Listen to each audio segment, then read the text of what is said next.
Hi எல்லோரும் எப்படி இருக்கீங்க? இன்றைக்கி நம்ம என்ன பார்க்க போகிறோம்னா மட்டன் கிரேவி வந்து ஒரு 4 பேர் சாப்பிட்ற அளவுக்கு எப்படி செய்யுதுன்னு பார்க்கலாம் வாங்க. இப்போ தான் எங்கள் சேனலில் ஃபஸ்ட் டைம் பார்க்குறீங்கன்னா சப்ஸ்கிரைப் பண்ணிக்கோங்க, பக்கத்தில் இருக்கிற பெல் ஐக்கானை ப்ரெஸ் பண்ணிக்கோங்க. வாங்க எப்படி செய்யுதுன்னு பார்க்கலாம்.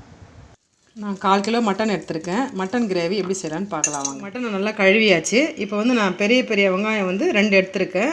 உங்களுக்கு எவ்வளோ தேவையோ அவ்வளோ போட்டுக்கோங்க. இந்த 2 வெங்காயம் பொடியை நறுக்கி வச்சுருக்கேன், அதை இதில் கலந்துக்கலாம். அப்புறம் வந்து ஒரு 1/4 ஸ்பூன் இஞ்சி பூண்டு விழுது போட்டுக்கலாம்.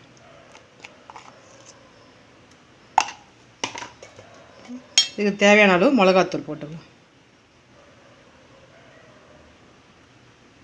இது ஒரு 1/4 ஸ்பூன் போட்டு தேவையான அளவு தண்ணி ஊற்றி இது ஒரு ஃபாஸ்ட்டில் வந்து ஒரு 2 விசிலும், ஸ்லோவில் ஒரு 2 விசிலும் வச்சு எடுத்துக்கலாம். இப்போது மூடி நல்லா விசில் வச்சு எடுத்துக்கலாம். இப்போ மட்டன் வெந்துடுச்சு. இப்போ அதை தாளிச்சிக்கலாம். 4 ஸ்பூன் எண்ணெய் ஊற்றிக்கிறேன். எண்ணெய் காஞ்சிடுச்சு. 1/2 ஸ்பூன் கடுகு, 2 லவங்கம், சின்ன துண்டு பட்டை. கடுகு பொரிஞ்சிச்சு. இதில் தக்காளி சேர்த்துக்கலாம். 2 தக்காளி பொடியாக நறுக்குனது அதில்.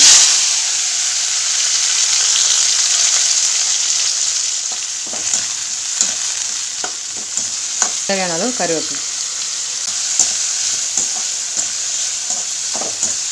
இது நல்லா வதங்கி வரணும். வதங்கி வந்தவுடனே மட்டனை சேர்த்துக்கலாம். தக்காளி நல்லா ஸ்மாஷ் ஆகிடுச்சு. இப்போ இந்த ஸ்டேஜில் மட்டனை சேர்த்துக்கலாம்.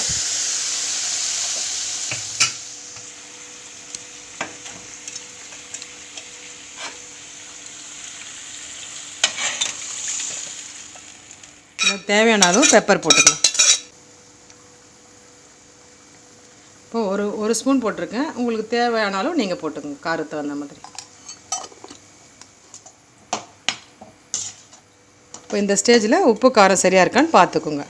அதுக்கு தகுந்தாற் போல் நீங்கள் போட்டுக்குங்க.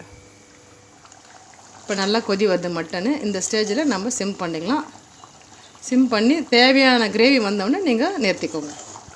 தேவையான அளவு கிரேவி ரெடி ஆகிடுச்சு. நான் கடைசியாக கொத்தமல்லி போட்டு இறக்க போகிறேன்.